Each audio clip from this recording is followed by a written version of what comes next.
बिस्मिल्लाहिर्रहमानिर्रहीम।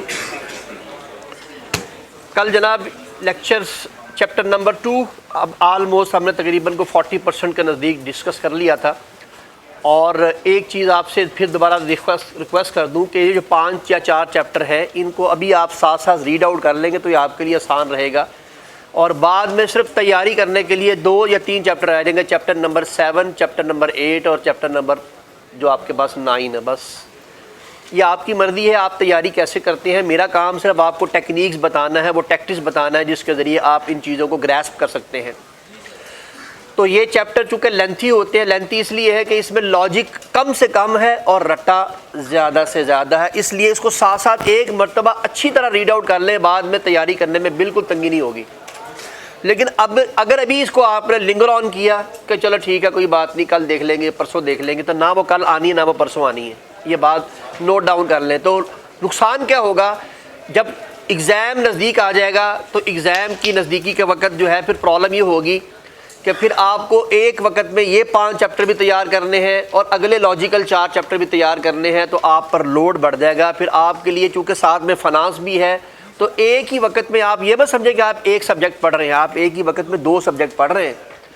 आलमोस्ट देख लें, आलमोस्ट उतनी क्लासेस चल रही हैं जितनी क्लासेस आपकी फाइनेंस की चल रही हैं। सिर्फ फ़र्क इतना है कि जो कि फाइनेंस का सिलेबस 60% है, तो उसके लिए थोड़ा एक्स्ट्रा टाइम देना पड़ेगा। एक्स्ट्रा समझा दिया कि मेरे क्लासेस पहले ख़त्म हो जाएंगी, अदनान साहब की क्लास शायद 3 हफ्ते एक्स्ट्रा चलेंगी, बस इतना फ़र्क है। वरना आलमोस्ट आप देख लें, आप डेली के लिहाज से 3 दिन जो है वो सिर्फ एक काम पर लगा रहे हैं। आज मेरा 31वां लेक्चर है, तो 31 मल्टीप्लाइड बाय 1.5 कर ले तो आप देख लें कितने नंबर ऑफ़ आवर्स अभी तक आप लर्न कर चुके हैं या वर्किंग कर रहे हैं। तो जितने भी हैं डिपेंडिंग आउटपुट क्या है उसकी हमने हासिल क्या किया है, ये है सबसे इम्पॉर्टेंट चीज़। जो टाइम गुजर गया है या टाइम लग गया है उसकी कोई इंपॉर्टेंस नहीं है। इंपॉर्टेंस ये है कि लर्निंग क्या की है, आउटकम क्या है, हमने हासिल कितना कर लिया है, एग्ज़ाम की तैयारी कितनी है। अगर अभी भी एग्ज़ाम की तैयारी शुरू करनी है तो मैं तो समझता हूँ कि बहुत लेट हो चुके हैं आप, लेकिन अभी भी फ़िलहाल बिगड़ा कुछ नहीं है। आप किसी न किसी दर्जे में इसको मैनेज कर लेंगे। चूँकि बच्चे आसान हल मैंने बताया था, ये 5 चैप्टर एक तरफ, इनमें से एक सवाल पक्का आना है। ये 4 चैप्टर हैं या 5 चैप्टर, इनमें से एक सवाल पक्का आना है। एग्ज़ामिनर ने या चैप्टर 1 से या चैप्टर 2 से या चैप्टर 3 से या चैप्टर 4 से एक सवाल देना ही देना है। और अभी तक की जो एग्ज़ामिनर की तरतीब चल रही है, चैप्टर नंबर 4 में से तो वो एक सवाल दे ही रहा है, साथ में कुछ थोड़ा सा चैप्टर 1, 2, 3 को भी टच कर लेता है। जबकि ये टाइम ये एरिया 10% कह रहा हूँ, सॉरी 10 नंबर का बनता है। 10 नंबर का आपके एग्ज़ाम के लिहाज से देखो 25% बनता है, इसलिए कि 40 नंबर का पेपर है तो 40 नंबर में से 10 नंबर की परसेंटेज 25% बनती है। जो बाकी है वो आपका अप्लाइड है, उसके 10 मॉडल मैंने आपको ज़ुबानी याद कराए हैं। अल्लाह करे कि आपको ज़ुबानी याद हो, कम अज़ कम नाम ही याद हो, उनके लिए बड़ी बात है। पेस्टल है, प्रोडक्ट 5 फोर्सेस है, BCG है, प्रोडक्ट लाइफ साइकिल है एंड सो ऑन। तो ये चीज़ें आपको अप्लाइड में पता होनी चाहिए, याद होनी चाहिए। गाहे बगाहे कभी हफ्ते में एक आध मरतबा पुराना टॉपिक पकड़ा, उसका एक सवाल सॉल्व करके देख लिया कि अभी तक आपको चीज़ें वैसे याद हैं कि नहीं हैं। यही इसकी प्रैक्टिस की एक बेहतरीन तरतीब है। और इसमें जो काम की बात मैं आपसे कई मरतबा शेयर कर चुका हूँ, वो सारी बार रिवाइज़ करने का मकसद सिर्फ यही है कि अगर कोई भूल चुका है तो कम से कम वो उसको दोबारा रिवाइज़ कर ले, याद आ जाए। और वो ये है, अगर आपने अपने कंटेंट सही अंदाज से परफॉर्म कर दिए, चाहे वो गलत भी हों, लेकिन अगर आपका एविडेंस बहुत स्ट्रॉन्ग है, बहुत अच्छा आपका एविडेंस है, तो आपके नंबर कोई नहीं काट सकता। ये बात ज़हन नशीन कर लिए इस MFA के पेपर में, स्पेशली मैनेजरियल पार्ट के अंदर, और स्पेशली वो पार्ट जिसमें परसेप्शन प्रेडिक्शन अलाउड है। ये ना वो आप BCG में प्रेडिक्शन ले रहे हो, जो कि BCG में डाटा अवेलेबल होता है, BCG में कैलकुलेशन हुई होती है, तो इसलिए वहाँ पर आप प्रेडिक्शन नहीं ले सकते। लेकिन ऐसी सूरत भी आ सकती है, वैसे मैं आपको बता रहा हूँ MFA में लेवल पे ये नहीं आता, लेकिन आप सुन लें।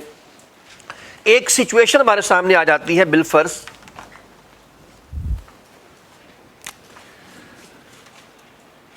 5% जो है ये आपके पास मार्केट ग्रोथ है। मार्केट ग्रोथ दूसरी है प्रोडक्ट 1 की है, प्रोडक्ट 2 की है 0% और प्रोडक्ट 3 की है 2.5%।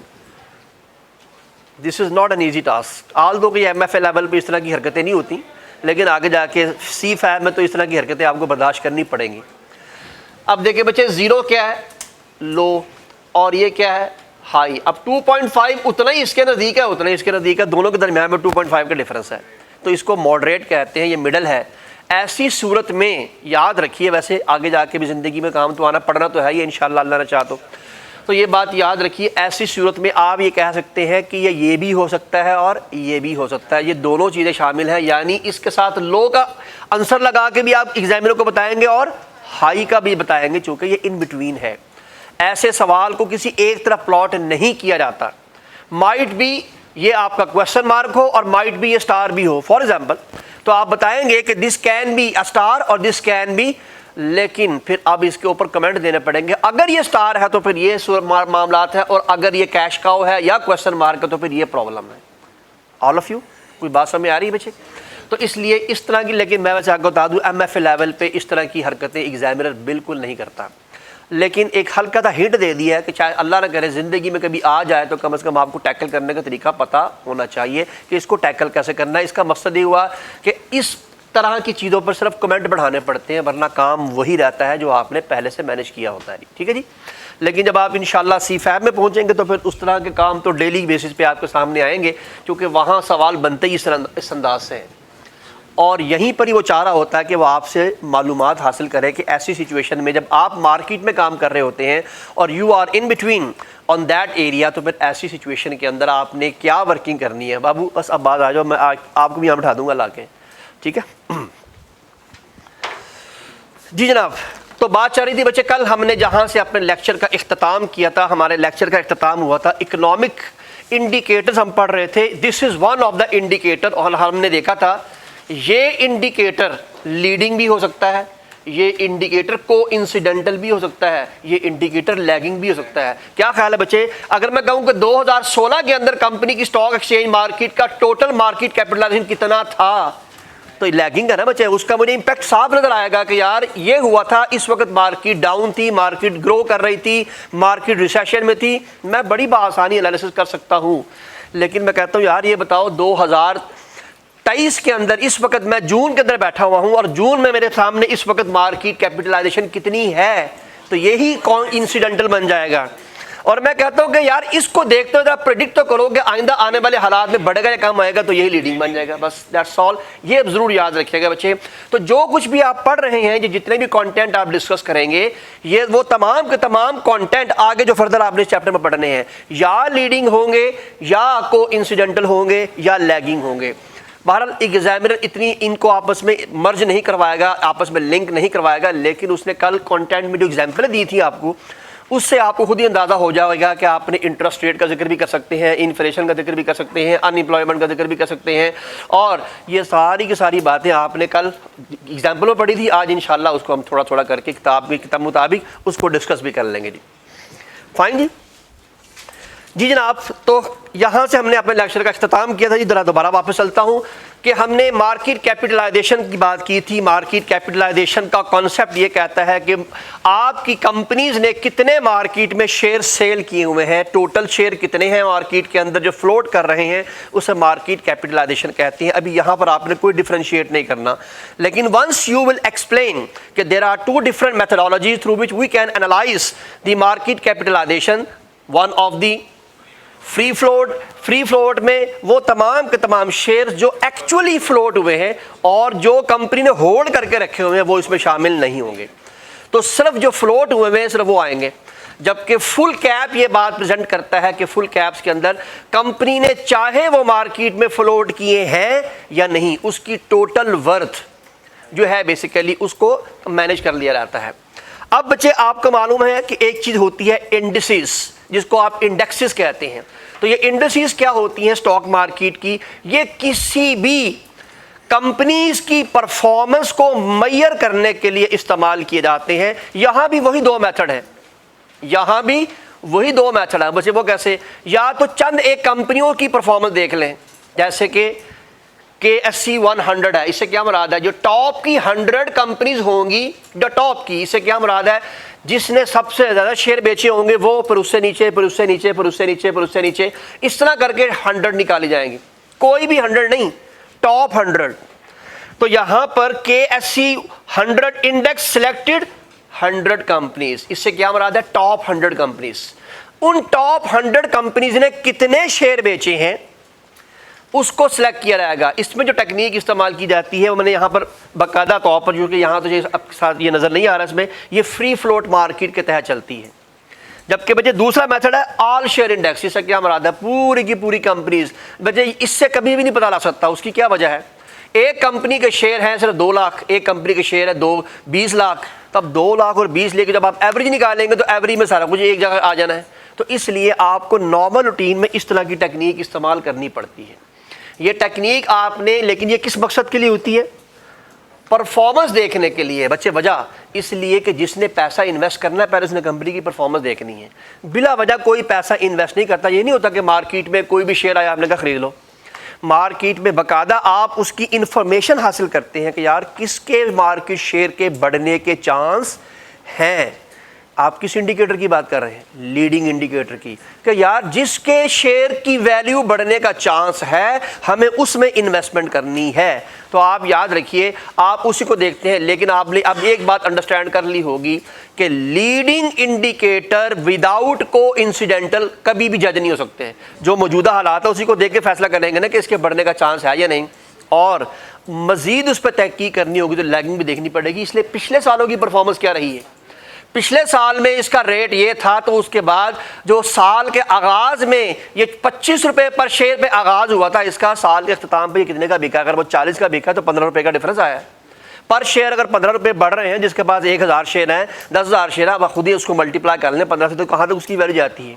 तो ये बेसिकली अल्टीमेटली बिजनेसमैन या इन्वेस्टर्स बाकायदा तौर पर कंपनीज की परफॉर्मेंस को देखने के बाद उसमें इन्वेस्टमेंट करते हैं। तो इसी वजह से ये तमाम के तमाम स्टॉक एक्सचेंज वाले इस तरह के एनालिसिस खुद प्रोवाइड करते हैं ताकि लोगों को मेहनत करनी ना पड़े, लोग इसको देख कर सिर्फ फैसला कर सकें कि whether they should invest or not. Fine.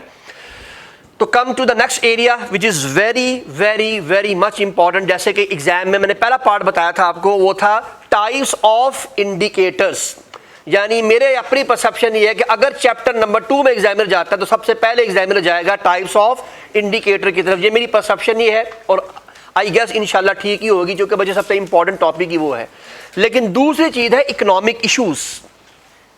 ये वो तमाम के तमाम इश्यूज हैं जो आपके सामने आते हैं। हालांकि किताब ने इसका नाम इकोनॉमिक इश्यूज नहीं लिखा हुआ है, लेकिन फिर भी आप याद रखिए जिन लोगों ने इकोनॉमिक्स पढ़ी हुई है, स्पेशली मैक्रो इकोनॉमिक्स पढ़ी हुई है, ये तमाम के तमाम इकोनॉमिक इश्यूज ही कहलाते हैं। इनमें एक चीज़ है इन्फ्लेशन। इन्फ्लेशन आपको मालूम है, राइज इन प्राइस, कीमतों का बढ़ना, ये एक बहुत बड़ा काम है।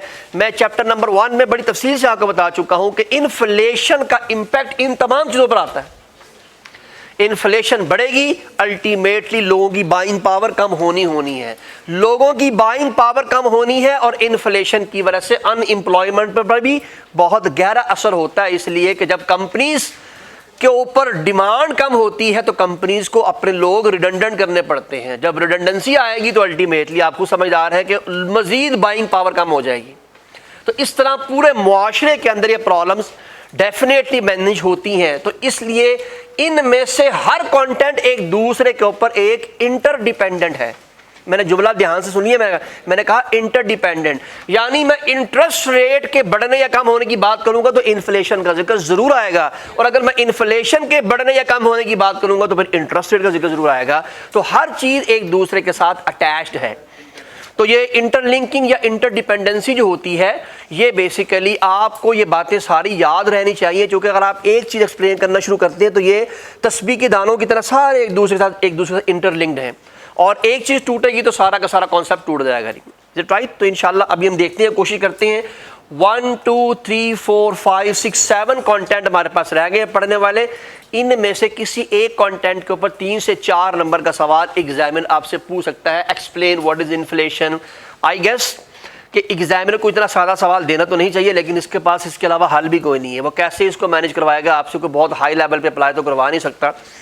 तो इंटरेस्ट रेट, अनएम्प्लॉयमेंट क्या होती है, फिस्कल पॉलिसी क्या होती है, balance of payment, aggregate demand क्या होती है, या जीडीपी क्या चीज़ होती है। मैं साथ कह रहा हूँ 6 कंटेंट है नहीं, तो ये 6 कंटेंट है। आइए इसको टर्म बाय टर्म देखते हैं, इसको कैसे मैनेज कर सकते हैं। नहीं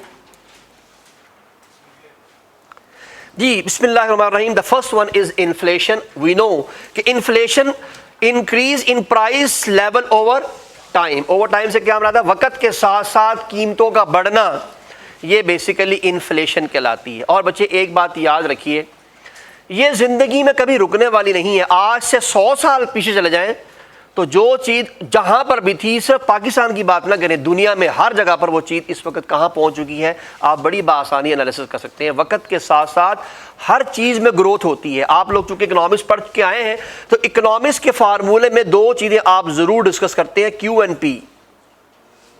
क्यू क्वांटिटी को कहते हैं, पी प्राइस को कहते हैं।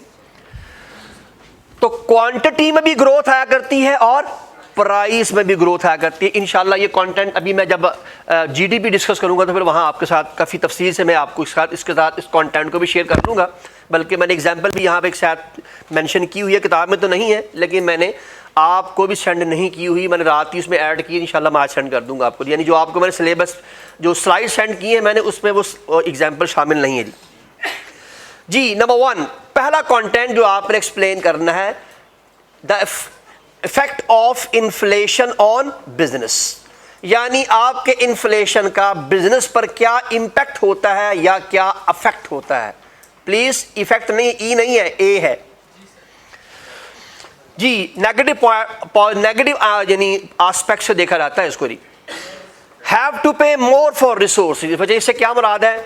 जब इन्फ्लेशन होती है तो आपके बिजनेस को एक्स्ट्रा पैसे अपने इस्तेमाल करने पड़ते हैं। आपको मालूम है कि जब आप रिसोर्सेज पे एक्स्ट्रा पैसा लगाएंगे यूनिट कॉस्ट बढ़ेगी।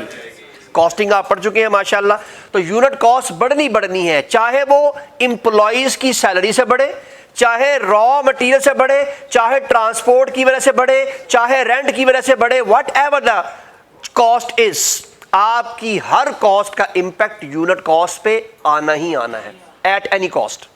तो इसलिए ये बात याद रखिए। उसने आसान सा जुमला लिखा हुआ है, कहानी जैसे मर्जी लिखी हो, आपको ये बात याद होनी चाहिए, इन्फ्लेशन में कॉस्ट बढ़ जाती है। अगर ये बात याद है तो आप इस लाइन को अपने लफ्जों में भी ले सकते हैं। तो आइए, किताब में जो लिखा हुआ है मैंने तो सिर्फ पूरा जुमला काट के उसमें से सिर्फ बातें आपस में जोड़ी हुई हैं। तो have to pay more for resources such as material and labour. तो मटेरियल से मुराद आपकी इन्वेंट्री कॉस्ट है, उसमें चाहे होल्डिंग भी आ रही है, चाहे उसमें बिजली का भी बिल है, वट एवर सारा कुछ शामिल है। They have to charge extra cost to their customer. इससे क्या मुराद है? यानी कॉस्ट बढ़ेगी तो सेल प्राइस भी बढ़ेगी। ऑल ऑफ यू, ये बिजनेस पे इफेक्ट आ रहा है कि नहीं आ रहा है? क्या इफेक्ट आया जरा बताएंगे मुझे आप? जब प्राइस बढ़ेगी तो कस्टमर 4 की बजाय 3 चीजें खरीदेगा, 3 की बजाय 2 चीजें खरीदेगा, क्योंकि उसकी बाइंग पावर कम हो रही है ना। उसकी जेब में तो 100 रुपये है, वो 100 रुपये में 2 यूनिट खरीदता था, चीज हो गई है 70 रुपये की, अब वो 70 रुपये में 2 तो नहीं खरीद सकता, 140 रुपीज़ उसकी जेब में है ही नहीं। तो वो 70 रुपीज़ के लिए एक चीज खरीदेगा, गो के 30 रुपये बच गए हैं, लेकिन घर में वो जो क्वांटिटी लेकर आ रहा है अब वो 1 हो गई है, due to increase in price.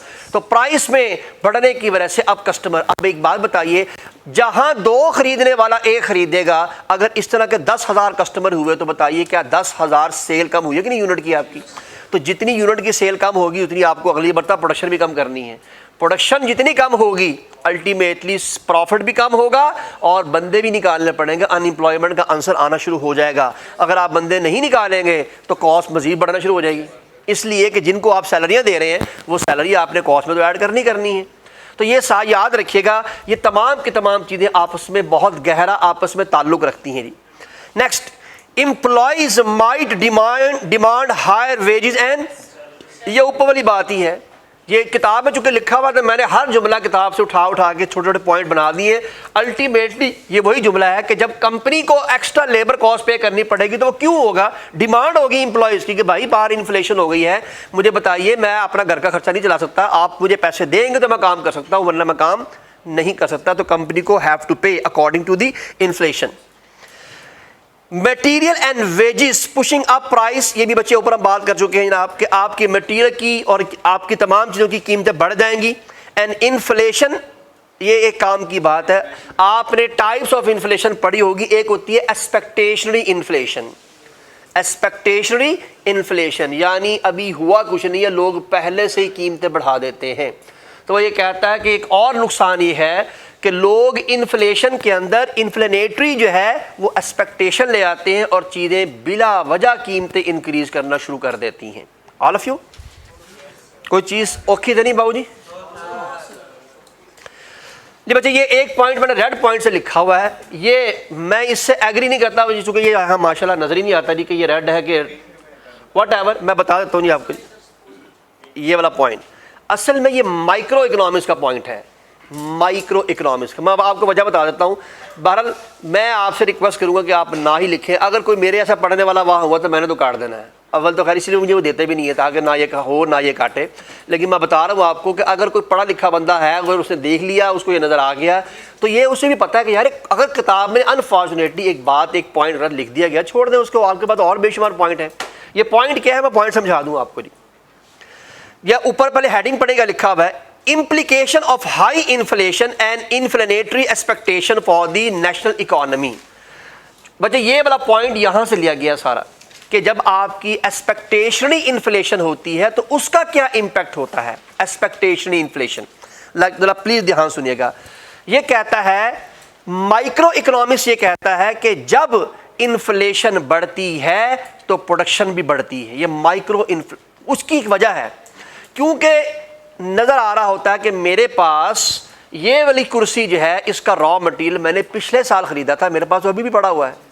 मैं क्या करता हूँ, मैं इसकी प्रोडक्शन बढ़ा देता हूँ। मुझे पता है कि अगर एक कुर्सी बिकी तो पहले एक कुर्सी के भी 100 रुपये बेचता था, ये पुरानी कॉस्ट पे मेरे पास आई हुई है, तो मैं अब इसको बेचूंगा तो 250 रुपये मुझे पर यूनिट के पीछे प्रॉफिट होगा।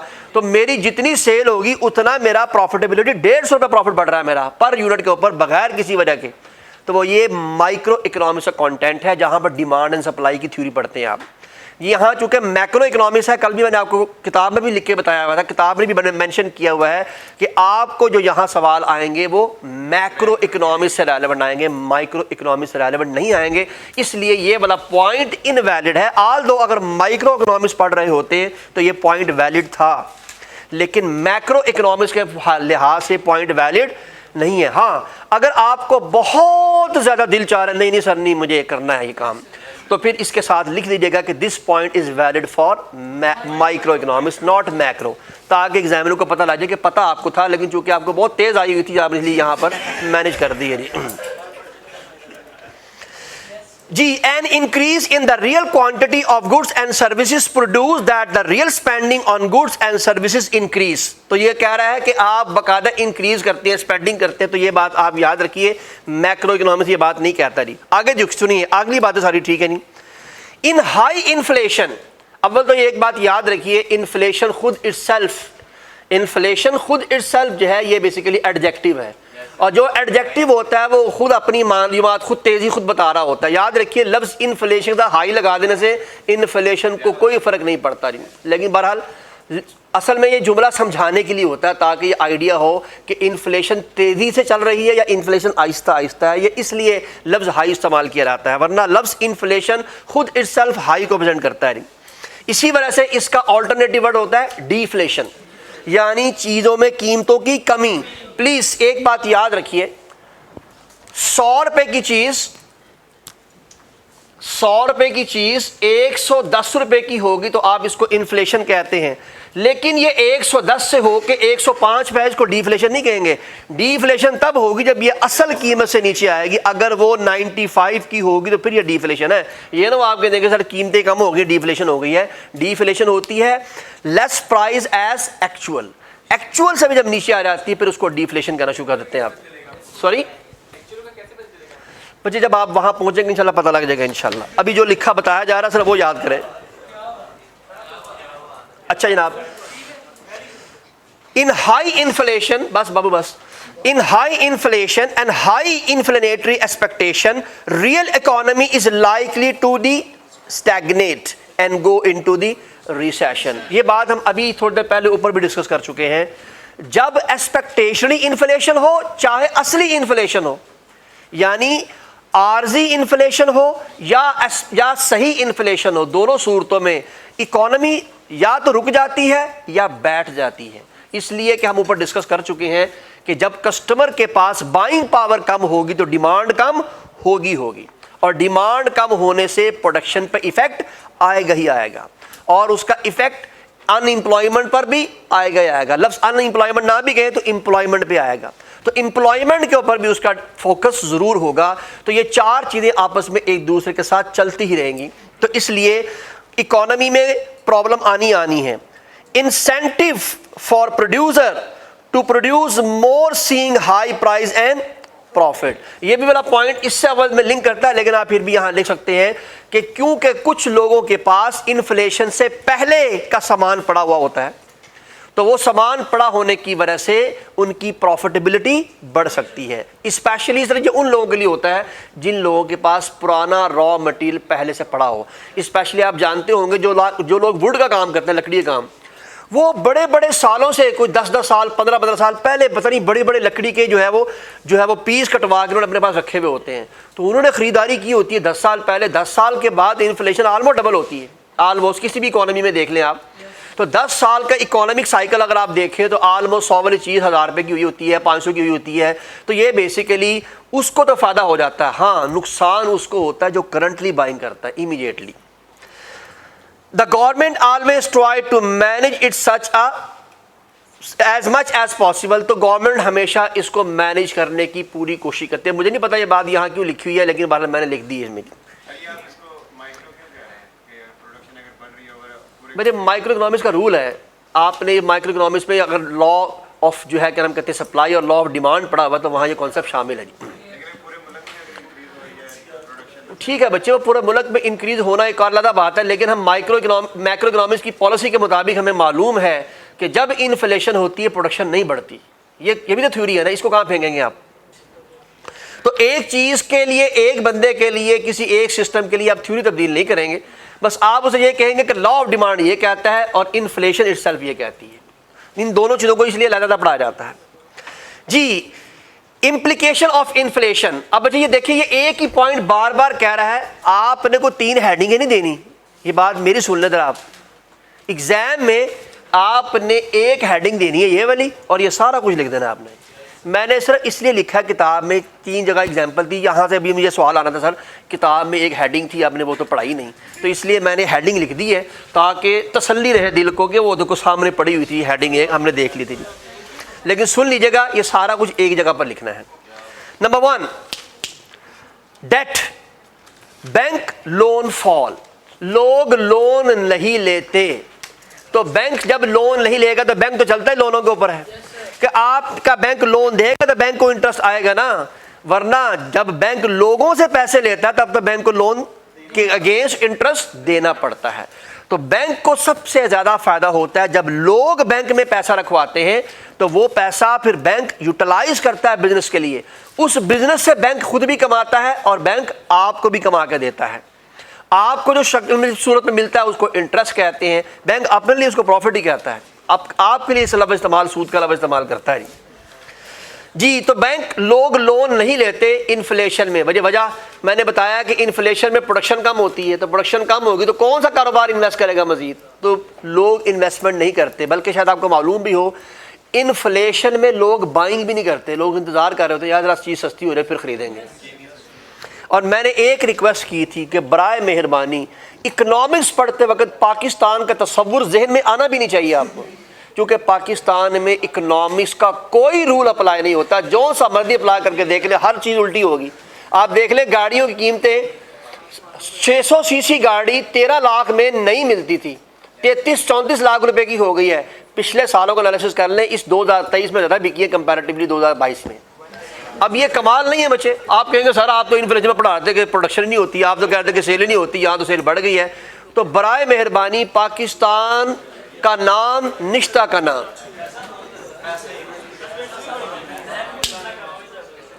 ये एक निज़ाम है, अल्लाह ताला ने इसको अपनी रहमत पे इस मुल्क को बनाया हुआ है। ये सिर्फ अल्लाह की रहमत से चलता है, किसी कवानीन से नहीं चलता। नेक्स्ट, बड़ा कमाल की बात सुने जनाब, बोरोवर गेन, उधार लेने वाला फायदा हासिल करता है। इन्फ्लेशन में उधार लेने वाला फायदा हासिल करता है। वो कैसे बचे? मैंने आपसे 1 लाख रुपया जब लिया, आपने मुझे उधार दिया खुदा ना खास्ता, तो आपसे 1 लाख रुपए मैंने उधार लिया। मुमकिन नहीं है ना कि जी के खुश रखने वाले भी ख्याल अच्छा है, तो मैं तो मैंने आपसे 1 लाख रुपए उधार लिया, उस वक्त 1 लाख रुपए की 100 चीजें आती थी। मैंने 3 महीने के बाद जब आपको वही लाख रुपए वापस करना है तो उस वक्त उस 1 लाख रुपए से 8 चीजें, 5 चीजें, 6 आती हैं। नुकसान किसको हुआ? आपको नुकसान हुआ जिन्होंने आपको उधार दिया। आप मुझे उधार नहीं देना, ठीक है? तो ये उधार याद रखिएगा, उधार लेने वाला इन्फ्लेशन में फायदे में रह जाता है, क्योंकि उसने जिस वक्त उधार लिया था उसको उस वक्त पूरी चीजें मिली थी। आपको जब वो पैसे साल के बाद, 6 महीने के बाद, महीने के बाद मिलने हैं तो आपकी उतनी बाइंग पावर कम होनी है। तो याद रखिए, पैसे बचा के रखने वाला या पैसे उधार देने वाले को इन्फ्लेशन में क्या होता है। और ये पॉइंट ज़रूर याद रखना कि ये पॉइंट बड़ा इंपॉर्टेंट है। ये एक्सप्लेन किए बगैर आप इन्फ्लेशन के पॉइंट्स को इलेबोरेट नहीं कर पाएंगे। ऊपर के सारे पॉइंट तकरीबन एक जैसे थे, ये एक नया पॉइंट है, इसको ज़रूर याद रखिएगा। Next, reduce the real value. Definitely अभी हमने ये देखा है कि उसकी रियल वैल्यू आपकी तब्दील हो जाती है, अपनी असल से नीचे चली जाती है। And the last one which is very important, inflation में ज़रा प्लीज़ ये बात याद रखिएगा बच्चे, आपकी पढ़ी हुई चीज़ें होती हैं, मैं सिर्फ रिवाइज करवा रहा हूँ। Gap between rich and poor, ये बात याद रखिए। ये लिखने में तो बहुत आसान है, समझने में आपको शायद, मुझे नहीं पता कितना पता है आपको इसके बारे में। बच्चे, रिच से मुराद है बिजनेसमैन और पुअर से मुराद है चार्टर्ड अकाउंटेंट। भाईजान, चार्टर्ड अकाउंटेंट फिक्स सैलरी पे होगा। जब फिक्स सैलरी वाले जितने भी होते हैं, चाहे वो चार्टर्ड अकाउंटेंट हो, चाहे वो जो भी हो, इन्फ्लेशन में हर एक ने इफेक्ट होना ही होना है। एक चार्टर्ड अकाउंटेंट की सैलरी 8 लाख रुपया है, वो अपने बच्चे को एक ऐसे इंस्टीट्यूट में पढ़ाता है जहां पर लाख रुपया पर मंथ जो है वो उसकी फ़ी है। तो नो डाउट चार्टर्ड अकाउंटेंट ये सोच रहा है कि यार कोई बात नहीं, 7 लाख रुपये तो मेरी जेब में आता है, 1 लाख रुपये अपने बच्चे की तालीम पे लगा रहा हूँ। लेकिन अगले ही साल पता लगता है कि फ़ी में 25% इंक्रीज़ आ गया है, सैलरी में 10% इंक्रीज़ आया है अगले साल। तो चार्टर्ड अकाउंटेंट भी उतना ही नुकसान में जाएगा जितना कि आम आदमी नुकसान में जाता है। मैंने कहा है कि जनाब, रिच कौन है? बिजनेसमैन। बिजनेसमैन जितनी जितनी आपकी इन्फ्लेशन होती है उसी के लिहाज से अपनी प्रोडक्ट की प्राइस बढ़ा लेता है। बिजनेसमैन, आपका ये मार्कर 10 रुपए का आता था, वो 10 रुपए में अपना 2 रुपए प्रॉफिट रख के 12 रुपए का ये पेन बेचता था। ये पेन 15 रुपए का हो गया, वो मार्केट में इसको 18 रुपए का बेचेगा, उसका प्रॉफिट आज भी 3 रुपए है, उसका प्रॉफिट आज भी 2 रुपए है। वो आराम से इसमें से 3 रुपए 2 रुपए प्रॉफिट रख के, उसको नुकसान नहीं होना, नुकसान कंज्यूमर ही को होना है, नुकसान कंज्यूमर को होना है। ये बात याद रखिए। किसी भी सोसाइटी के अंदर, किसी भी ऑर्गेनाइजेशन के पॉइंट ऑफ व्यू से बात नहीं कर रहा, किसी भी मुल्क की इकोनॉमिक एक्टिविटी के लिहाज से हमेशा फ़ायदा बिजनेसमैन को होता है और नुकसान हमेशा कंज्यूमर को होता है। बहुत रेयर चांस होता है कि किसी कंज्यूमर को फ़ायदा हो जाए, वरना मोस्टली कंज्यूमर को जो है वो सबसे ज़्यादा नुकसान होता है और बिजनेसमैन तकरीबन फ़ायदे में ही रहता है, ऑलमोस्ट, नो डाउट। लेकिन बच्चे वो पर अपना, असल में बिजनेसमैन हमेशा एक ही कॉन्सेप्ट देख रहा होता है कि उसका पर यूनिट प्रॉफिट कितना आ रहा है, तभी तो वो आप तमाम की तमाम चीज़ों के ग्रॉस प्रॉफिट निकालता है, नेट प्रॉफिट मार्जिन निकालता है। उसकी एक वजह होती है, इसी वजह से वो अपने आप को तसल्ली देता रहता है कि उसका कारोबार स्टेबल है। तो सॉरी बच्चे, उधार लेगा ना, तो उधार लेने वाले को फ़ायदा है इसलिए कि उसने लाख रुपए उधार लिया, उस वक्त लाख रुपए की 10 चीज़ें आती थी, उसने उधार लेके 10 चीज़ें खरीद ली।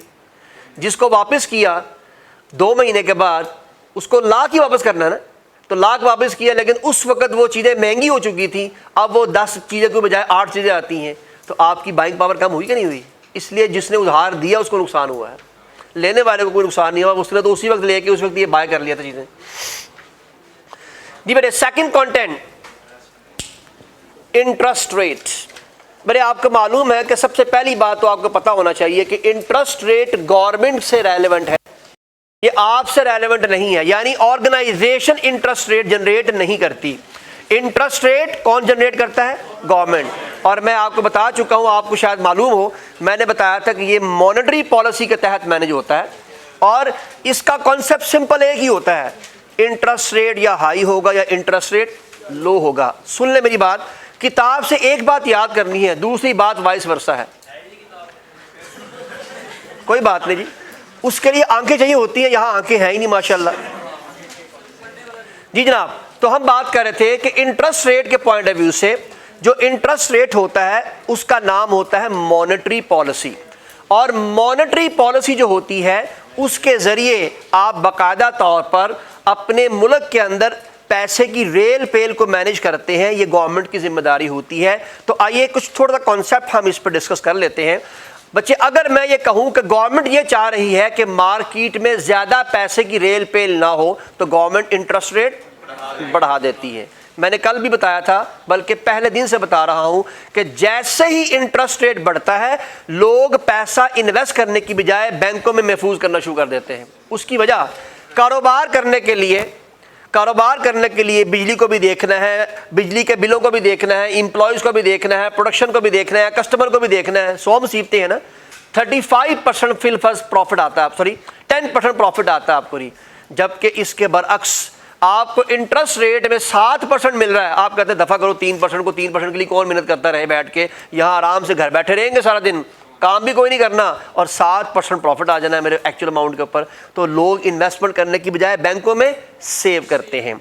अब जरा सुनिएगा, मैंने भी सेविंग कर ली, इन्होंने भी सेविंग कर ली, इन्होंने भी सेविंग कर ली, सब ने सेविंग कर ली। तो जब नंबर ऑफ पीपल सेविंग करना शुरू कर देंगे, वो पैसे से लोगों ने मोटरसाइकिलें खरीदनी थी, गाड़ियाँ खरीदनी थी, कपड़े खरीदने थे, अब वो लोग बाय नहीं करेंगे। जब वो बाइंग कम होगी तो अल्टीमेटली सर्कुलेशन ऑफ मनी खुद बहुत कम हो जाएगी। All of you.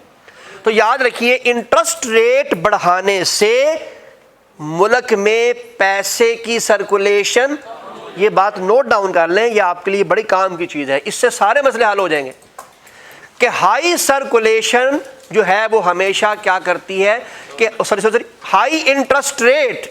High interest rate decrease the circulation of money.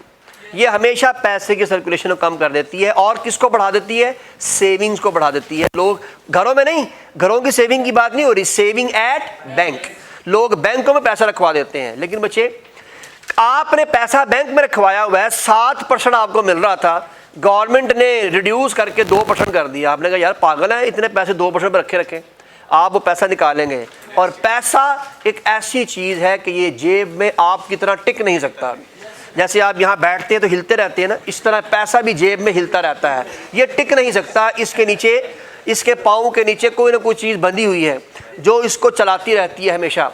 तो याद रखिए, पैसा आएगा, खर्चा ज़रूर होगा। आप ट्राई करके देख लें, आपके पास पैसे घर में किसी जगह पर रखे हुए हों, आपके जेब में ना हो, तो नॉर्मली आप कहते हैं यार कौन घर जाए, कौन लेकर, जेब में पड़े हो, ज़रा ज़रूरत पेश आती है, बंदा जेब में हाथ डालता है, पैसे निकाल लेता है। ये फितरती तौर पर इंसान की फितरत है ये।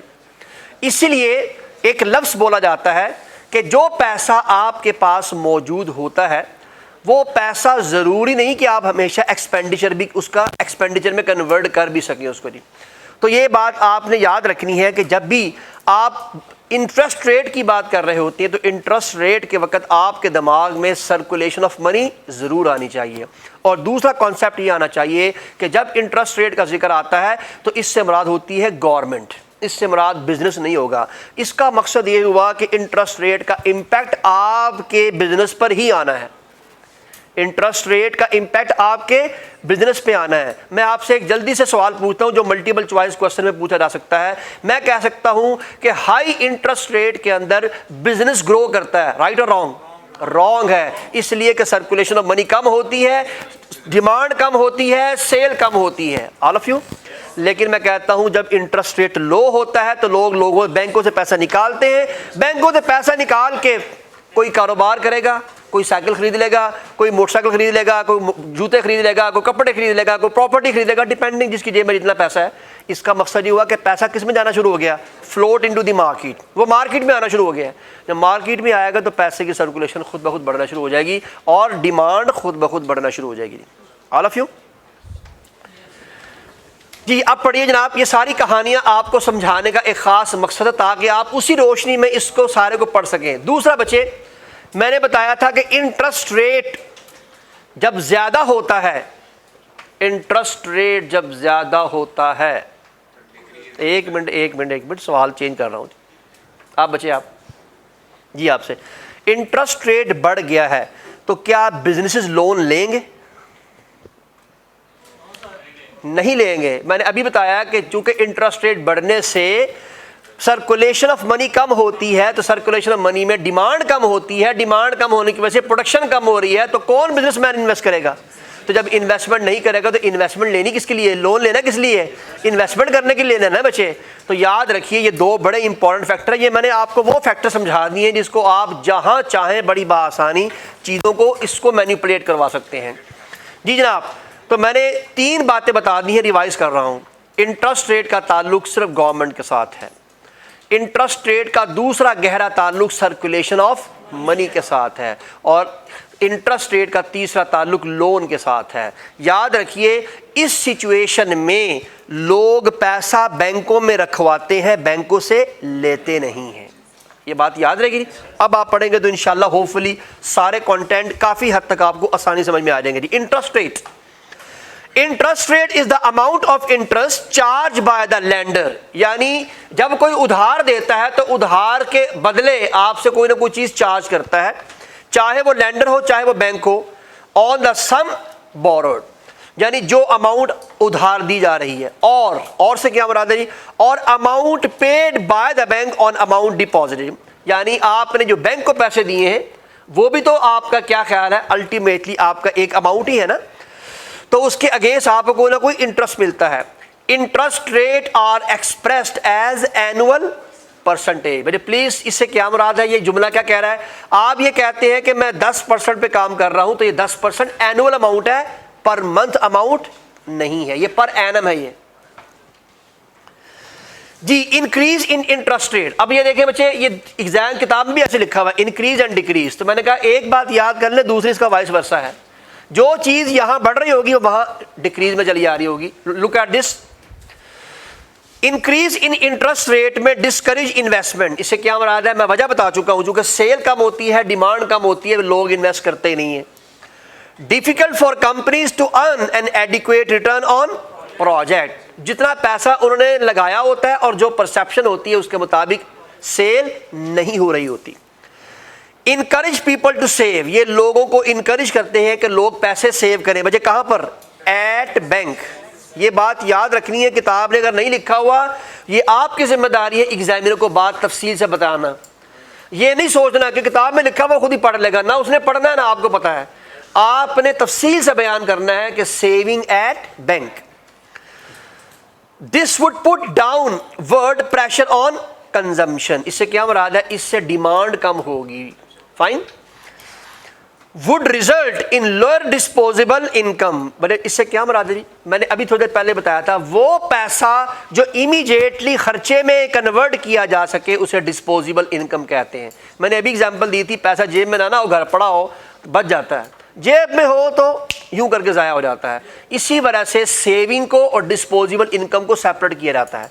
डिस्पोजेबल इनकम वो होती है ready to convert into expenditure, उसे कहते हैं डिस्पोजेबल इनकम।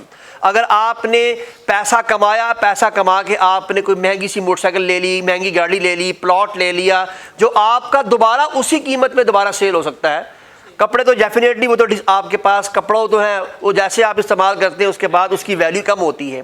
लेकिन कुछ चीज़ें होती हैं वो डेप्रिशिएट बिल्कुल नहीं होती, बल्कि उनकी कीमतें या तो स्टैग्नेंट होती हैं या बढ़ जाती हैं। जिसने आज से 10 साल पहले गाड़ी ली थी, आज भी वो 10 साल चलाने के बाद उसकी गाड़ी उसकी असल कीमत से कई ज़्यादा गुना महंगी बिक सकती है। यही हाल प्लॉट का है, यही हाल मोटरसाइकिल्स का है। लेकिन बाकी जो आपकी रोज़मर्रा की अशिया की चीज़ें हैं उस पर कभी नॉर्मली कीमत नहीं बढ़ती, मोस्टली नॉर्मली नहीं बढ़ती। जी जनाब, would result in lower disposable income for those people with loan and mortgage. Mortgage कहते हैं जो लोग इंस्टॉलमेंट पे चीज़ें लेते हैं, तो उससे हम मॉर्टगेज कहते हैं। ये फ़र्क याद रखिएगा बच्चे, ये यूके के अंदर इंस्टॉलमेंट का लफ्ज़ इस्तेमाल होता है, यूएसए में मॉर्टगेज का लफ्ज़ इस्तेमाल होता है, चीज़ एक ही है जी। Make it more expensive to borrow. हाँ जी भाईजान, इंटरेस्ट रेट बढ़ रहा हो तो उधार लेना भी महंगा होगा। बच्चे वो क्यों? अगर आप पैसे दे रहे हैं तो आपको इंटरेस्ट ज़्यादा मिल रहा है, तो लोन लेने वाले को तो इंटरेस्ट पे करना पड़ेगा ना। तो इसलिए उधार लेने वाले को हमेशा ज़्यादा पैसे पे करने पड़ते हैं हाई इंटरेस्ट रेट में, and this would reduce consumption. इसी वजह से लोग खरीदारी नहीं करते, लोग ना इन्वेस्टमेंट करते हैं ना चीज़ें खरीदते हैं। अब इसी का वाइस वर्सा उल्टा ये बात लिखी हुई है, decrease in interest rate encourage investment. ऊपर क्या लिखा हुआ था? डिस्करेज। देखिए बिल्कुल एग्जैक्टली उसी के पॉइंट ऑपोजिट लिखे हुए हैं। Encourage investment, it would be easier for firm to earn an adequate return on project. Discourage saving, वजह वो क्यों, ऊपर का लिखा हुआ था encourage saving, यहाँ का लिखा हुआ है discourage saving, इसलिए कि लोगों को पता है कि बैंक में पैसा रख के मिलता तो कुछ नहीं रहा, तो बिना वजह पैसा ज़ाया क्यों करें, बैंक से पैसा निकाल के किसी छोटी मोटी इन्वेस्टमेंट में लगा देता हूँ, कोई ऐसी चीज़ खरीद लेता हूँ जिससे मेरी एसेट की वैल्यू इंक्रीज कर जाए। तो डिस्करेज सेविंग दस resulting in reduction in fund available for investment which would put upward pressure on interest rate. वो कह रहा है कि मार्केट में पैसा इतना ज्यादा आना शुरू हो जाता है कि ये प्रेशर क्रिएट करता है कि दोबारा इंटरेस्ट रेट बढ़ाया जाए। बढ़ाया है या नहीं इसकी बात नहीं कर रहा, ये कह रहा है कि there might be low interest rate discourage, ये ऊपर वाले पॉइंट पहले भी हमने डिस्कस कर लिया जी। Low interest rate result in high disposable income, ये देखिए बच्चे ये ऊपर ये वाला पॉइंट लिखा हुआ था, ये ऑलमोस्ट वही पॉइंट दोबारा लिखे हुए हैं, किताब में भी ऐसे ही मेंशन है। And the last one, low interest rate make it less expensive to borrow, यहां का लिखा हुआ था make it more expensive to borrow. तो मैंने क्या रिक्वेस्ट की थी शुरू में, एक चीज याद कर ले, चाहे हाई इंटरेस्ट रेट याद कर ले या डिक्रीज याद कर ले, दोनों में से एक बात याद कर ले, दूसरा उसका वाइस वर्सा है, रट्टे लंबे लंबे लगाने की जरूरत पेश नहीं आएगी इंशाल्लाह। तीसरा इशू अनएम्प्लॉयमेंट। बड़े अनएम्प्लॉयमेंट बेरोजगारी को कहते हैं और यह किसी भी मुल्क का एक बहुत बड़ा इशू है और किसी मुल्क की इकोनॉमी में एक बहुत बड़े मसाइल हैं। पाकिस्तान के मसाइल मैंने पहले भी अर्ज किया थोड़ा डिफरेंट है, क्योंकि यहाँ पाकिस्तान में लोगों को अनएम्प्लॉयमेंट बेनिफिट नहीं दिया जाता। पूरी दुनिया के अंदर अगर कोई ग्रेजुएशन करके आता है तो आपसे पहले गवर्नमेंट को मुसीबत पड़ी होती है, यार ये किसी तरीके से किसी जॉब पर लग जाए। उसकी रीज़न ये है कि गवर्नमेंट को उसको फ्री हेल्थ देनी है, गवर्नमेंट ने उसके बच्चों को या उसके जो भी उस वक्त रेलेवेंट जो घर में मौजूद हैं बच्चे, उनको फ्री एजुकेशन देनी है। और दुनिया में सबसे ज़्यादा बड़े खर्चे इस वक्त यही दो हैं, इंडिया, पाकिस्तान, बांग्लादेश को आप देख लें, हमारे तीनों ममालिक के अंदर सबसे बड़े खर्चे ये हैं। लेकिन पूरी दुनिया के अंदर, चाहे यूरोप को देख लें, चाहे आप यूके को देख लें, यूएसए को देख लें, ऑस्ट्रेलिया को देख लें, कनाडा को देख लें, वहाँ एजुकेशन भी फ्री है, वहाँ हेल्थ भी फ्री है। इन्हीं दो चीज़ों में खर्चे होते हैं। उन्होंने लोगों को यहाँ पर सपोर्ट की हुई है। वो कहाँ से ये सारा कुछ लेकर आते हैं, हमने कल लास्ट टाइम पढ़ा था गवर्नमेंट स्पेंडिंग। गवर्नमेंट आपसे टैक्स लेती है और आपसे टैक्स लेके इन एरिया पे स्पेंड करती है ताकि उस पैसे से जो आपसे पैसा लिया गया है आप पर ही दोबारा यूटिलाइज कर दिया जाए। लेकिन अनफॉर्चुनेटली हमारे यहाँ ऐसा नहीं होता, यहाँ पर जो है वो हमारे पैसे से हमारे ऊपर कोई सर्विंग नहीं होती, इस वजह से हम मुसीबत में हैं। तो हम बात कर रहे थे कि गवर्नमेंट स्पेंडिंग करती है उन ममालिक में, ये स्पेंडिंग के बावजूद कि हेल्थ फ्री है, एजुकेशन फ्री है और बहुत सारी अदर सर्विसेज उनके लिए हैं मौजूद, उसके बावजूद अगर कोई बंदा अनएम्प्लॉय है तो उसको सोशल सिक्योरिटी फंड मिलते हैं। नो डाउट कि वो बहुत ज़्यादा बड़ा नहीं होता, लेकिन इतना ज़रूर होता है कि कम से कम वो हैंड टू माउथ यानी अपना ब्रेड एंड बटर वाला कॉन्सेप्ट अप्लाई कर सकता है। इतना कर सकता है कि वो अपना पेट भर के आराम से जो है वो अपनी ज़िंदगी गुजारता रहे और इस दौरान जो है वो अपनी जॉब ढूंढता रहे। वरना अगर पाकिस्तान, इंडिया, बांग्लादेश, श्रीलंका, फिलिपीन इनकी बातें करते हैं तो यहाँ पर कोई अनएम्प्लॉय पहले लोगों से उधार मांगता फिरता है और वो बेचारा अगर उधार कोई ना दे तो फिर उसके लिए और बड़े मसाइल पैदा हो जाते हैं। और अगर उधार मिल जाए तो नौकरी के बाद पहले 3-4 महीने की सैलरियाँ सिर्फ उधार उतारने पर लग जाती हैं, तो वो बेचारा ज़िंदगी भर मुश्किल में ही रहता है, मुसीबत में ही रहता है। Is it right? तो ये गवर्नमेंट का कमाल होता है कि गवर्नमेंट किस तरह अपने मुल्क के लोगों को सपोर्ट करती है। कॉन्सेप्ट समझ में आया बच्चे? तो ये अनएम्प्लॉयमेंट का कॉन्सेप्ट हम यहाँ पढ़ने जा रहे हैं कि अनएम्प्लॉयमेंट हमेशा लोगों को नुकसान देती है, लेकिन सबसे बड़ा नुकसान गवर्नमेंट को होता है। और मैं आपको फिर दोबारा बता रहा हूँ कि जितनी भी थ्योरीज आप पढ़ रहे हैं, ये थ्योरीज पाकिस्तान को देखकर आपको नहीं पढ़ाई जा रही, वर्ल्ड वाइड पढ़ाई जा रही हैं कि पूरी दुनिया के कानून क्या है।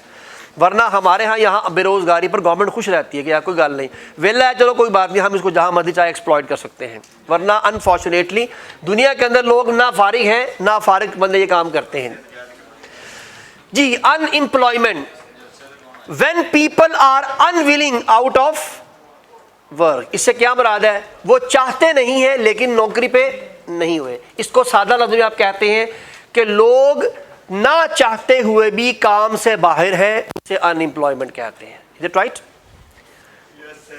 mean not enough job for people and business need more labor if they are high production and demand in market। तो बच्चे अनएम्प्लॉयमेंट उस वक्त तक कम नहीं हो सकती जब तक के मुल्क के अंदर बिजनेसमैन की अपनी प्रोडक्शन बढ़े और उसकी प्रोडक्शन की डिमांड बढ़े, उस वक्त तक। और हमने अभी देखा कि डिमांड और सेल का बहुत गहरा ताल्लुक दो चीज़ों के साथ था, इन्फ्लेशन एंड इंटरेस्ट रेट के साथ। अभी हमने आपने देखा जी impact of unemployment, people can not get job, लोगों को नौकरी नहीं मिलती। लो इकोनॉमिक ग्रोथ, तो जब जॉब नहीं मिलती इससे मुराद है कि मुल्क में रोजगार नहीं है, तो फिर मुल्क में कारोबार भी नहीं है, इसलिए इकोनॉमिक ग्रोथ नहीं है। Reason of unemployment might shortage of skilled labour, ये एक बड़ी खूबसूरत बात उसने कही है कि ऐसा भी तो मुमकिन है कि मुल्क में बेशुमार लोग डिग्रियां लेके फिर रहे हों लेकिन आता जाता कुछ ना हो। यह हमारे मुल्क का हाल है। आप जिसको मर्जी पूछ ले मास्टर डिग्री की हुई है, मेरा मुंडा तो 10 साल तो मास्टर डिग्री लेके बैठा है, हालांकि कोई जॉब नहीं है। लेकिन किसी ने ये नहीं पूछा भाई मास्टर डिग्री में पढ़ा क्या था, उसको मास्टर डिग्री का स्पेलिंग भी इंशाल्लाह नहीं आते होंगे, वो उसको भी पता नहीं पढ़ता कैसे होगा, मुझे नहीं पता। मास्टर कहता होगा कि मास्टर कहता होगा, मुझे नहीं पता, I don't know what is the right pronunciation they produce. परेशान होने की बात नहीं, आपकी भी ये लात है। सो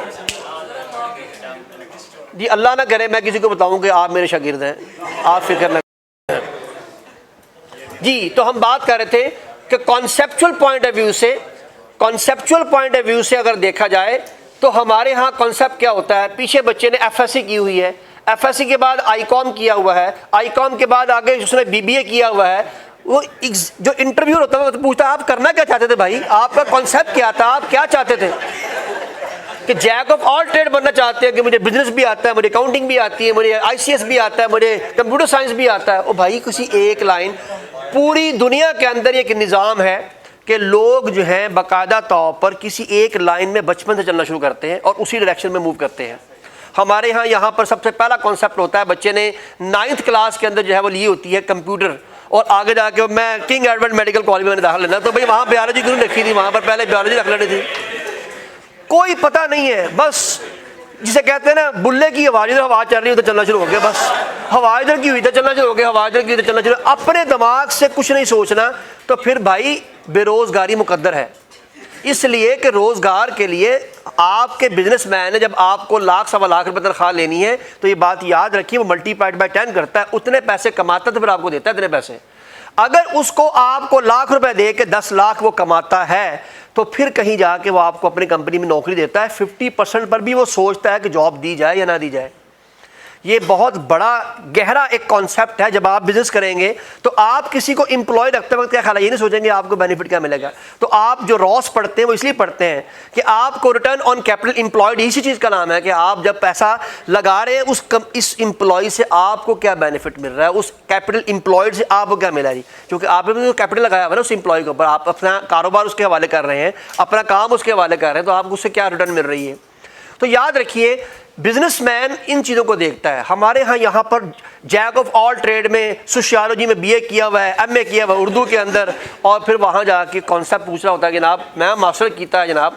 अब वो 90% तो अनफॉर्चुनेटली हमारे यहाँ एक और भी कॉन्सेप्ट है, रट्टा लाइजेशन का कॉन्सेप्ट है, रट्टा लगाया हुआ है, पक्का पता है कि जनाब फ़लाँ तरीक में मैंने आई गेस जहाँ तक मुझे याद पड़ता है, मैंने एक शायद क्लास में पहले भी जिक्र किया था कि मैंने क्या नाम कहते हैं आई कॉम और बी कॉम किया हुआ था। मैंने आई कॉम किया था 89 के अंदर। मैं अल्लाह के हुक्म से आज भी आई कॉम के सवाल आपको अगर बता दूं तो वही आएंगे इंशाल्लाह एग्जाम में, पक्के पता है कि यही आने 6-7, यानी 50 साल में भी कोई चीज़ तब्दील नहीं हुई।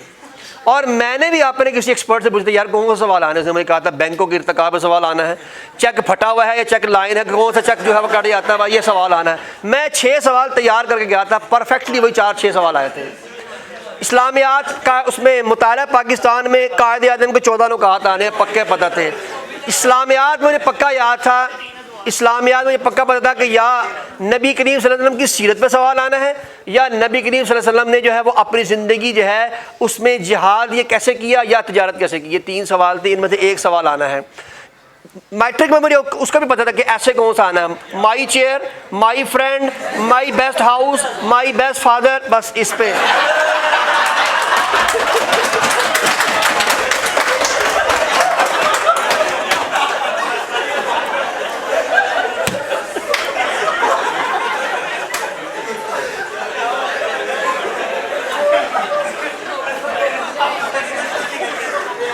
अभी भी आप इम्तिहान दे सकते हैं आई कॉम। और अगर आप में से रिसेंटली किसी ने आई कॉम का पेपर दिया हो या किसी को पता हो, तो आई कॉम में अकाउंटिंग के 5 सवाल मुझे आज भी याद हैं। कन्फर्म एक बिल्स ऑफ एक्सचेंज पे सवाल आना है, कन्फर्म एक लेजर बनाने का सवाल पक्का आना है, डेप्रिसिएशन पे सवाल पक्का आना है, और उसके साथ साथ आपके पास एक सवाल, खैर अब तो कैपिटल आ गया, उसमें कैपिटल नहीं हुआ करता था, ये पक्के सवाल हैं, और एक थ्योरी का सवाल। 4 सवाल प्रैक्टिकल आने हैं, एक सवाल थ्योरी का आना है। थ्योरी में उसकी मर्जी वो आपसे पूछ ले लेजर क्या होता है, वो आपसे रेक्टिफिकेशन ऑफ एरर पूछ ले ये क्या होता है, चाहे तो रेक्टिफिकेशन ऑफ एरर आपको प्रैक्टिकली दे दे। पक्के पक्के 5 सवाल थे जो मुझे आज भी याद है। आज भी किसी को ये गैस दे दे इंशाल्लाह ये सवाल आने हैं 5। तो जी सीए में नहीं आते ना, इसलिए तो आप यहाँ पर नाकाम है आप लोग। क्या आपने अभी भी रट्टा लगाया हुआ कि सर जी दसो सीए में क्या आएगा, मैं कह दूँ इंटरेस्टेड आएगा, अच्छा आप भी कहा जाके बस इंटरेस्टेड पढ़ रहे हैं, इंटरेस्टेड बस वो रट्टे लगा रहे हैं जैसे हाफिज रट्टे लगाता, वो घर जाके रट्टे लगा रहे हैं और बाद जाके वो कहते हो इंटरेस्टेड तो आया नहीं यार, वहाँ पर सर कोई और सवाल आया था। मेरे कौन सवाल आया था सर? वो तो पूछ रहा था कि गवर्नमेंट की तरफ से मॉनेटरी पॉलिसी क्या होती है। उसको ये नहीं पता कि उसी मॉनेटरी पॉलिसी को इंटरेस्टेड कहते हैं। बस जितना आप याद किया उतने सवाल में एग्जाम में उसने मैनेज कर लेना जी। ओके जी, वापस आए जी। तो हम बात कर रहे थे शॉर्टेज ऑफ स्किल्स लेबर। इससे मुराद ये है कि मुल्क में आवाम तो है, मुल्क में लोग तो हैं, लेबर तो है, अनस्किल्ड लेबर है, अपने काम से रेलेवेंट उसे कुछ भी नहीं आता। और उसका नुकसान क्या है कि बिजनेसमैन अनस्किल्ड बंदे को अपने पास जॉब नहीं दे सकता क्योंकि उसकी स्पेशलाइजेशन कोई नहीं है।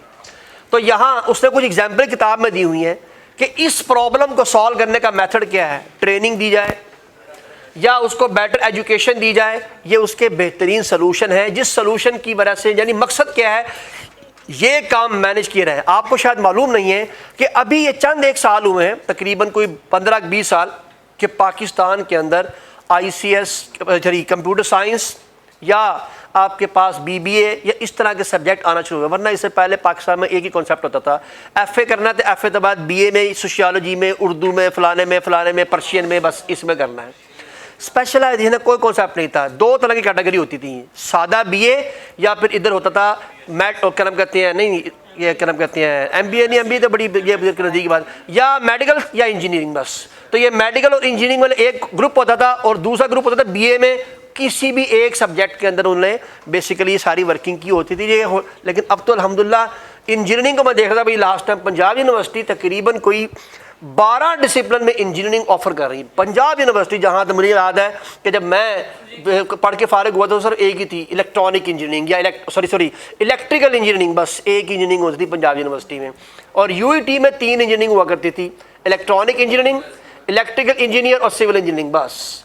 लेकिन अब माशाल्लाह पता नहीं कौन कौन सी इंजीनियरिंग जो है वो इस वक्त कोल के अंदर और एनर्जी के अंदर और so many thing. It's very good thing. इसका फ़ायदा ये है कि अब स्पेशलाइज लोग निकलेंगे, अब का चीज़ें जो है वो प्रोड्यूस होंगी। जैसे आप लोग इस वक्त चार्ट अकाउंट बन रहे हैं तो आपकी तरतीब यही होनी चाहिए थी कि आप में से जो O लेवल A लेवल करके आ रहा है उसने भी अपने O लेवल A लेवल में अकाउंटिंग को एज ए मेजर सब्जेक्ट रखा होता और आगे फर्दर जो है वो यहाँ चार्ट अकाउंटेंसी करता, उसे कभी प्रॉब्लम ना होती। और इसी तरह जो आगे अपने किसी और रूट से आना चाहे वो ICS करता, ICS कह रहा हूँ सॉरी ICOM करता, ICOM के बाद BCOM करता और BCOM करने के बाद इस लाइन में आता। लेकिन आप में से मुझे नहीं पता, लेकिन मैं अगर अभी भी आप में से पिक एंड यानी रैंडमली पिक करना चाहूँ तो आप में से आधे लोग FSC वाले होंगे।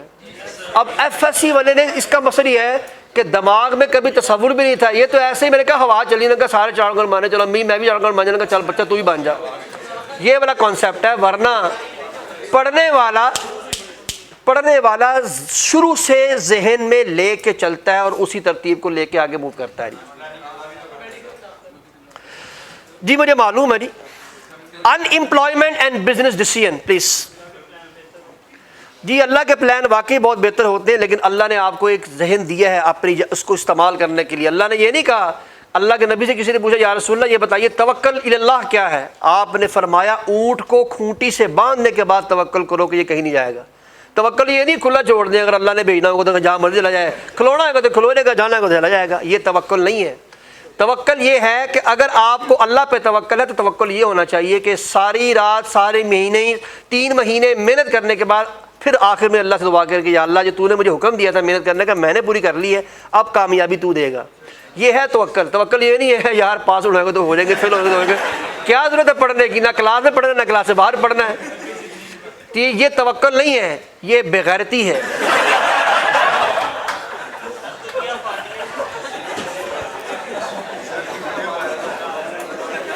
ओके जी,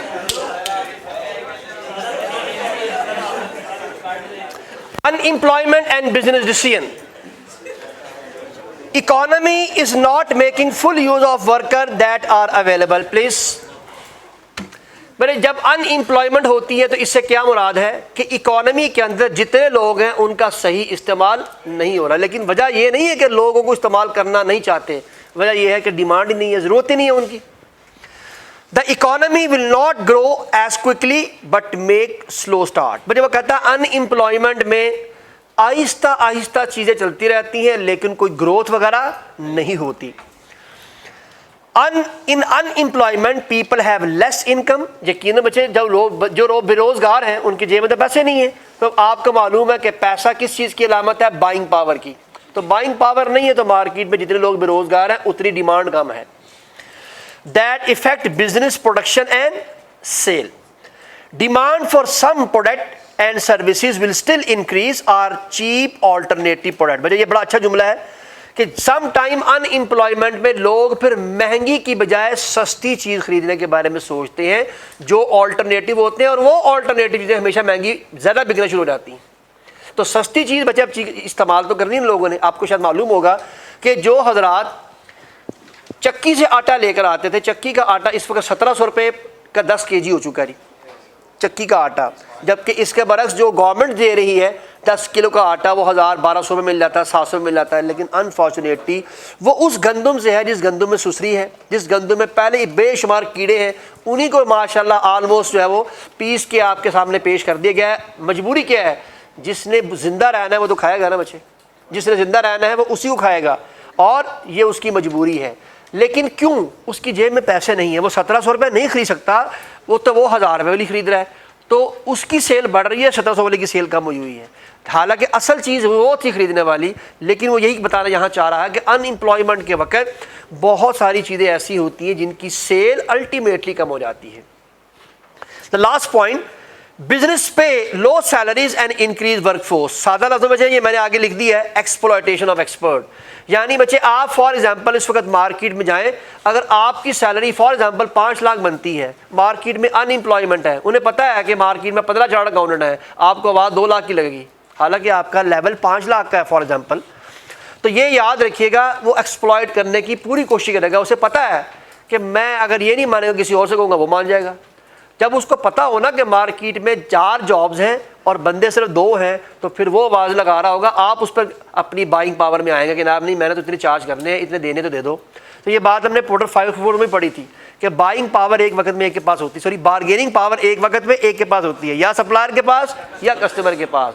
बिल्कुल सेम इसी तरह या बाइंग पावर या बार्गेनिंग पावर एम्प्लॉयर के पास होती है या एम्प्लॉय के पास होती है, डिपेंडिंग सिचुएशन क्या होती है। लेकिन एक बात मैंने शुरू में क्लास में एक दिन बताई थी, बात एक बात ज़िंदगी में हमेशा याद रखिए, if you are competent, if you are expert, तो याद रखिए बार्गेनिंग पावर आपके पास है। अगर आप एक ले मैन हैं तो ज़िंदगी में हमेशा आपको एक ही मुसीबत रहनी है, यार कंपनी में बंदे निकाल रहे हैं, तो आप सबसे पहले अपने बारे में सोचना कि मेरी बारी है। जब पता है कि भाई आता कुछ नहीं है ना, जब पता है कि आता कुछ नहीं है तो सबसे पहले आपको अपना नाम ही याद आना है। लेकिन अगर आप कॉम्पिटेंट हैं, आपको काम आता है, तो फिर आपको ये पता होता है कि इंशाल्लाह मेरा नाम नहीं आ सकता, इसमें जो लोग हैं उनके लिए तो आप परेशान हो सकते हैं, अपने बारे में आप परेशान नहीं होंगे। और ये कानून है बच्चे, ये बात याद रखिए, जो कॉम्पिटेंट होता है लोग उसके पीछे भागते हैं, लोग उसके पीछे जाते हैं। यही फ़र्क होता है एक आम डॉक्टर में, एक स्पेशलिस्ट डॉक्टर में। आम डॉक्टर के पास आप जाते हैं, 100 रुपये आपसे लेता है, दवाई भी देता है, 700 रुपये लेके आपको घर भेज देता है। स्पेशलिस्ट के पास जाते हैं, 2000 रुपये लेता है, सिर्फ पर्ची लिख के आपके वाले कर देता है, दवाई भी नहीं देता, 2 मिनट भी लगाता है, आपसे ज़्यादा बातें भी नहीं करता। ये बच्चे ये कॉन्सेप्ट है, एक फ़र्क है कि जब कॉम्पिटेंसी लेवल हाई हो जाता है ना, तो फिर आपकी बार्गेनिंग पावर खुद ब खुद इंक्रीज़ कर जाती है। तो यहाँ ये कहना चाह रहा है कि जब मार्केट के अंदर आप जाते हैं तो एक्सप्लॉइट किया जाता है अनएम्प्लॉयमेंट में। लेकिन ये बात याद रखिए कि मेरी परसेप्शन ये है कि अनएम्प्लॉयमेंट में जो बार्गेनिंग पावर होती है, एक्सप्लॉइटेशन होती है, वो मोस्टली एक्सप्लॉइट उन लोगों को किया जा रहा होता है जो मोस्टली जो अनस्किल्ड होते हैं। हाईली स्किल्ड लोग मोस्टली जो है एक्सप्लॉइट वो भी होते हैं, लेकिन लेवल वो नहीं होता जी। Now there is another important thing, बस आखिरी नहीं, अभी तक कुछ नहीं पढ़ा आपने जी, तो गरीब खत्म कर दें जी।